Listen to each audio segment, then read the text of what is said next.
Inch के सामान बोला के करी ने मान। 2 इंच के सामान बोला के करी ने मान।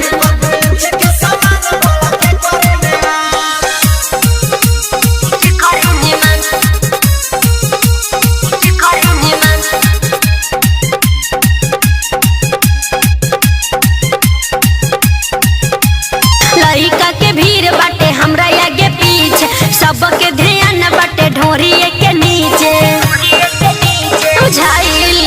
अरे लइका के भीड़ बाटे हमरा आगे पीछे, सबके ध्यान बाटे ढोरी के नीचे। मार्केट में यही से बनल पहचान, बनल पहचान। हमर 2 इंच के सामान बोला के करी ने मान।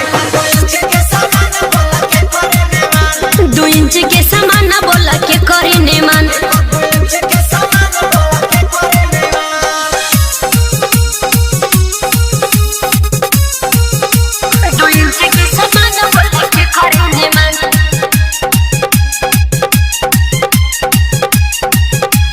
जेकरा में पावर